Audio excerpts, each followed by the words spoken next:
ಈ ಕಾರ್ಯಕ್ರಮದ ಪ್ರಾಯೋಜಕರು Gadiyar group of companies,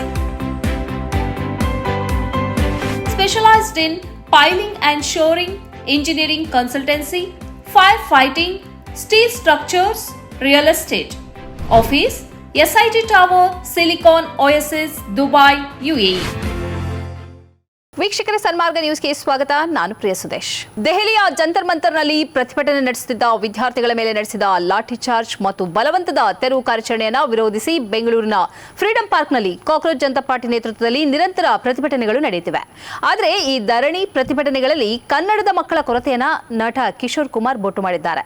freedom ಪಾರ್ಕ್ಗೆ ಬನ್ನಿ, ಕೂತು ಮಾತಾಡೋಣ ಅಂತ ಕನ್ನಡದ ಮಕ್ಕಳಿಗೆ ನಟ ಕಿಶೋರ್ ಕರೆ ನೀಡಿದ್ದಾರೆ. ಈ ಬಗ್ಗೆ ಫೇಸ್ಬುಕ್ನಲ್ಲಿ ವಿಡಿಯೋ ಮಾಡಿರುವ ನಟ ಕಿಶೋರ್ ಕುಮಾರ್, ನನ್ನ ಕನ್ನಡದ ಮಕ್ಕಳಿಗಾಗಿ ನಾನು ಈ ವಿಡಿಯೋ ಮಾಡಲೇಬೇಕಾಯಿತು. 3 ದಿನದಿಂದ ಫ್ರೀಡಂ ಪಾರ್ಕ್ನಲ್ಲಿ ಪ್ರತಿಭಟನೆ ನಡೀತಾ ಇದೆ. ಆದರೆ ತಮ್ಮದೇ ಹೋರಾಟದಲ್ಲಿ ಕನ್ನಡದ ಮಕ್ಕಳ ಕೊರತೆ ಇರೋದನ್ನು ನಾನು ಗಮನಿಸಿದ್ದೇನೆ. ಯಾಕೆ ಮಕ್ಕಳೇ, ಏನಾಗಿದೆ ಎಂದು ಪ್ರಶ್ನಿಸಿದ್ದಾರೆ. ನಿಮ್ಮ ರಾಜಕೀಯ ಧಾರ್ಮಿಕ ನಿಲುವು ಏನೇ ಆದರೂ ಪರವಾಗಿಲ್ಲ. ನೀವು ನನ್ನನ್ನ ಆ ಪ್ರತಿಭಟನೆ ಮಾಡುವ ಮಕ್ಕಳನ್ನ ದೇಶದ್ರೋಹಿಗಳು ಎಂದು ಕರೆಯುತ್ತಿದ್ದರೂ ಪರವಾಗಿಲ್ಲ. ನಿಮ್ಮ ಉದ್ದೇಶ, ನಿಮ್ಮ ದೇಶ ಪ್ರೇಮದ ಬಗ್ಗೆ ನನಗೆ ಖಂಡಿತ ಅನುಮಾನವಿಲ್ಲ. ನಿಮ್ಮ ದಾರಿಯಲ್ಲಿ ಅಂತರವಿರಬಹುದು. ನಾವು ವೈರಿಗಳಲ್ಲ. ಯಾರ ಪ್ರಭಾವವೋ ಒಬ್ಬರ ಮೇಲೆ ಹೆಚ್ಚು ಇರಬಹುದು, ಕಡಿಮೆ ಇರಬಹುದು ಅಷ್ಟೇ ಎಂದು ಹೇಳಿದ್ದಾರೆ. ಕೂತು ಕಲಿತು ಮಾತನಾಡಿದರೆ ಮನುಷ್ಯನ ಮನಸ್ಸಿಗೆ ಅರ್ಥವಾಗದೇ ಇರುವುದು ಯಾವುದೂ ಇಲ್ಲ. ದಯವಿಟ್ಟು ಬನ್ನಿ, ಅಲ್ಲಿ ನಿಮ್ಮೊಂದಿಗೆ ಚರ್ಚಿಸೋಕೆ ಈ ವಿಚಾರದ ಬಗ್ಗೆ ಆಳವಾಗಿ ತಿಳಿದಿರುವ ತಜ್ಞರಿದ್ದಾರೆ. ಅನುಭವದ ಗಣಿಗಳಾದ ಹಿರಿಯರಿದ್ದಾರೆ. ನೇರ ಅನುಭವಿಸಿದ ನಿಮ್ಮದೇ ವಯಸ್ಸಿನ ದೇಶದ ಎಲ್ಲ ಕಡೆಗಳಿಂದ ಬಂದ ಮಕ್ಕಳಿದ್ದಾರೆ. ಬನ್ನಿ, ಈ ಅವಕಾಶವನ್ನ ಮಾತಾಡೋಕೆ, ಚರ್ಚಿಸೋಕೆ ಬಳಸಿಕೊಳ್ಳೋಣ ಎಂದು ತಿಳಿಸಿದ್ದಾರೆ. ದೆಹಲಿಯ ಜಂತರ್ ಮಂತರ್ನಲ್ಲಿ ಸಿಜೆಪಿ ಕಾಕ್ರೋಚ್ ಜನತಾ ಪಾರ್ಟಿ ಧರಣಿ ನಡೆಸುತ್ತಿದ್ದು, ಮುಂಬೈನಲ್ಲೂ ಸಿಜೆಪಿ ಪ್ರತಿಭಟನೆ ನಡೀತಾ ಇದೆ. ಈ ಪ್ರತಿಭಟನೆಯಲ್ಲಿ ಮತ್ತೆ ಭಾಗಿಯಾದರೆ ನಕಲಿ ಡ್ರಗ್ಸ್ ಕೇಸ್ ದಾಖಲಿಸುವೆ, ನೀವು ಜೈಲಿನಲ್ಲೇ ಕೊಳೆಯುವಂತೆ ಮಾಡುವೆ ಎಂದು ಬೆದರಿಕೆ ಹಾಕಿದ್ದ ಮುಂಬೈ ಪೊಲೀಸ್ ಪವನ್ ಸಾಂಗ್ಲೆಯನ್ನು ವಜಾಗೊಳಿಸಲಾಗಿದೆ. ಪೊಲೀಸ್ ಕಾನ್ಸ್ಟೇಬಲ್ ಪವನ್ ಸಾಂಗ್ಲೆ ವಿದ್ಯಾರ್ಥಿಗಳಿಗೆ ಬೆದರಿಕೆ ಹಾಕುವ ವಿಡಿಯೋ ಸಾಮಾಜಿಕ ಜಾಲತಾಣದಲ್ಲಿ ಭಾರಿ ವೈರಲ್ ಆಗಿತ್ತು. ಈ ವಿಡಿಯೋದಲ್ಲಿ ಪೊಲೀಸ್ ವಿದ್ಯಾರ್ಥಿಗಳು ಸಿಜೆಪಿ ಪ್ರತಿಭಟನೆಯಲ್ಲಿ ಭಾಗಿಯಾಗದಂತೆ ಬೆದರಿಸುವುದು ಕಂಡುಬಂದಿತ್ತು. ಮುಂದಿನ ಪ್ರತಿಭಟನೆಗಳಲ್ಲಿ ಭಾಗವಹಿಸಿದರೆ ಉಳಿದ ಜೀವನವನ್ನು ಜೈಲಿನಲ್ಲಿ ಕಳೆಯಬೇಕಾಗುತ್ತದೆ ಎಂದು ಬೆದರಿಕೆ ಹಾಕುವ ವಿಡಿಯೋ ನೆಟ್ಟಿಗರ ಆಕ್ರೋಶಕ್ಕೆ ಕಾರಣವಾಗಿತ್ತು. ಪೊಲೀಸ್ ಕಾನ್ಸ್ಟೇಬಲ್ ಪವನ್ ಸಾಂಗ್ಲೆ ಮೋಟಾರ್ ವಾಹನ ಇಲಾಖೆಗೆ ಸೇರಿದ್ದು, ಪ್ರಸ್ತುತ ಸಿಯಾನ್ ಪೊಲೀಸ್ ಠಾಣೆಯಲ್ಲಿ ನಿಯೋಜನೆಗೊಂಡಿದ್ದಾರೆ. ಘಟನೆಯ ಬಗ್ಗೆ ತನಿಖೆಗೆ ಆದೇಶಿಸಲಾಗಿದೆ ಎಂದು ಪೊಲೀಸ್ ಅಧಿಕಾರಿಯೊಬ್ಬರು ತಿಳಿಸಿರುವುದಾಗಿ ಮಾಧ್ಯಮಗಳು ವರದಿ ಮಾಡಿವೆ. ಸತ್ಯಾಸತ್ಯತೆಯನ್ನು ಪರಿಶೀಲಿಸಿ ಸಂಬಂಧಪಟ್ಟವರನ್ನ ವಿಚಾರಣೆಗೆ ಒಳಪಡಿಸುವವರೆಗೂ ಹುದ್ದೆಯಿಂದ ತೆಗೆದುಹಾಕಲಾಗುವುದು ಎಂದು ಅಧಿಕಾರಿಗಳು ತಿಳಿಸಿದ್ದಾರೆ. ನೀಟ್ ಪ್ರಶ್ನೆ ಪತ್ರೆ ಸೋರಿಕೆ, ವಿವಿಧ ಅಕ್ರಮಗಳ ಹೊಣೆಯನ್ನ ಹೊತ್ತು ಶಿಕ್ಷಣ ಸಚಿವ ಧರ್ಮೇಂದ್ರ ಪ್ರಧಾನ್ ರಾಜೀನಾಮೆಗೆ ಒತ್ತಾಯಿಸಿ ಪ್ರತಿಭಟನೆ ತೀವ್ರಗೊಂಡಿದೆ.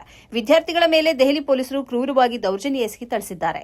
ಈ ವಿಡಿಯೋಗಳು ಸಾಮಾಜಿಕ ಜಾಲತಾಣದಲ್ಲಿ ಹರಿದಾಡುತ್ತಿದೆ. ಈ ನಡುವೆ ಬೆಂಗಳೂರಿನ ಫ್ರೀಡಂ ಪಾರ್ಕ್, ಮುಂಬೈ ಸೇರಿದಂತೆ ದೇಶದ ಹಲವೆಡೆ ಪ್ರತಿಭಟನೆಗಳು ನಡೆಯುತ್ತಿವೆ. ದಿಲ್ಲಿಯಲ್ಲಿ ಪ್ರತಿಭಟನೆ ನಡೆಸುತ್ತಿರುವ ವಿದ್ಯಾರ್ಥಿಗಳ ಬೆಂಬಲಾರ್ಥವಾಗಿ ಸಾಮಾಜಿಕ ಹೋರಾಟಗಾರ ಅಣ್ಣಾ ಹಜಾರೆ ಗುರುವಾರ ಮಹಾರಾಷ್ಟ್ರದ ಅಹಿಲ್ಯಾನಗರದಲ್ಲಿ 2 ಗಂಟೆಗಳ ಕಾಲ ಮೌನಾಂದೋಲನವನ್ನು ಆಚರಿಸಿದರು. ಅಣ್ಣಾ ಹಜಾರೆ ಇಂದು ಬೆಳಗ್ಗೆ 11 ಗಂಟೆಗೆ ಪ್ರತಿಭಟನೆ ಪ್ರಾರಂಭಿಸಿ ಮಧ್ಯಾಹ್ನ 1 ಗಂಟೆಗೆ ಅಂತ್ಯಗೊಳಿಸಿದರು ಎಂದು ಅವರ ನಿಕಟವರ್ತಿ ದತ್ತಾ ಅವಾರಿ ತಿಳಿಸಿದ್ದಾರೆ ಎಂದು ಪಿಟಿಐ ಸುದ್ದಿ ಸಂಸ್ಥೆ ವರದಿ ಮಾಡಿದೆ. ಅಹಿಲ್ಯಾನಗರದ ಗಾಂಧಿ ಪ್ರತಿಮೆ ಎದುರು ಪ್ರತಿಭಟನೆ ನಡೆಸಿದ ಅಣ್ಣಾ ಹಜಾರೆ ಬಳಿಕ ಅದೇ ಜಿಲ್ಲೆಯಲ್ಲಿರುವ ತಮ್ಮ ಸ್ವಗ್ರಾಮ ರಾಳೆಗಣ ಸಿದ್ದಿಗೆ ತೆರಳಿದರು. ಇದಕ್ಕೂ ಮುನ್ನ ಬುಧವಾರ ಪ್ರಧಾನಿ ನರೇಂದ್ರ ಮೋದಿಗೆ ಪತ್ರ ಬರೆದಿದ್ದ ಅಣ್ಣಾ ಹಜಾರೆ, ಪೊಲೀಸರ ಕ್ರಮ ಹಾಗೂ ಹಿಂಸಾಚಾರದಿಂದ ನನಗೆ ತುಂಬಾ ನೋವಾಗಿದೆ ಎಂದು ಹೇಳಿದ್ದರು.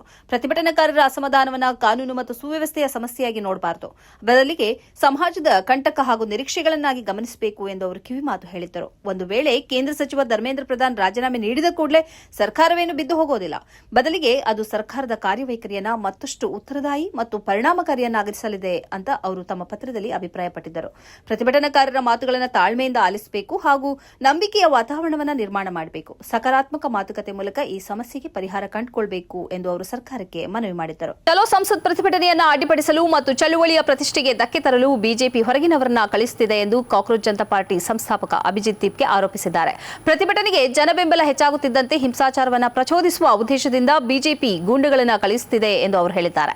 ನಾವು ಕಳೆದ 1 ತಿಂಗಳಿನಿಂದ ಜಂತರ್ ಮಂತರ್ನಲ್ಲಿ ಪ್ರತಿಭಟನೆ ನಡೆಸುತ್ತಿದ್ದೇವೆ. ಈ ಅವಧಿಯಲ್ಲಿ ಇಂತಹ ಯಾವುದೇ ಘಟನೆ ನಡೆದಿಲ್ಲ. ಆದರೆ ಪ್ರತಿಭಟನೆ ಹೆಚ್ಚಾಗುತ್ತಿದ್ದಂತೆ ಉದ್ದೇಶಪೂರ್ವಕವಾಗಿ ಹೊರಗಿನಿಂದ ಜನರನ್ನ ಕರೆತರಲಾಗುತ್ತಿದೆ.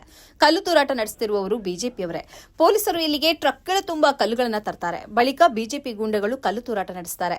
ನಂತರ ಅದರ ಹೊಣೆಯನ್ನ ಸಿಜೆಪಿ ಕಾರ್ಯಕರ್ತರ ಮೇಲೆ ಹೊರಿಸಿ ಅವರ ಮಾನಹಾನಿಗೆ ಯತ್ನಿಸುತ್ತಾರೆ ಎಂದು ದೀಪ್ಗೆ ಆರೋಪಿಸಿದರು. ಹೊಸದಿಲ್ಲಿಯ ಜಂತರ್ ಮಂತರ್ನಲ್ಲಿ ಸಿಜೆಪಿ ಬೆಂಬಲಿಗರು ಚಲೋ ಸಂಸತ್ ಮೆರವಣಿಗೆಗೆ ಸಜ್ಜಾಗುತ್ತಿರುವ ಸಂದರ್ಭದಲ್ಲೇ ದೀಪ್ಗೆ ಈ ಆರೋಪಗಳನ್ನು ಮಾಡಿದರು. ಹೆಚ್ಚಿನ ಸಂಖ್ಯೆಯಲ್ಲಿ ಜನರು ಸೇರುವ ನಿರೀಕ್ಷೆಯ ಹಿನ್ನೆಲೆಯಲ್ಲಿ ಜಂತರ್ ಮಂತರ್ ಪ್ರದೇಶದಲ್ಲಿ ಭದ್ರತೆಯನ್ನು ಬಿಗಿಗೊಳಿಸಲಾಗಿದೆ. ಇದು ಈ ಹೊತ್ತಿನ ಸುದ್ದಿ ಸಂಚಯ. ನಿರಂತರವಾಗಿ ನೋಡ್ತಾ ಇರಿ ಸನ್ಮಾರ್ಗ ನ್ಯೂಸ್, ಸುದ್ದಿಗಳ ಸಂತೆಯಲ್ಲಿ ಸತ್ಯದ ಮೊಂಬತ್ತಿ.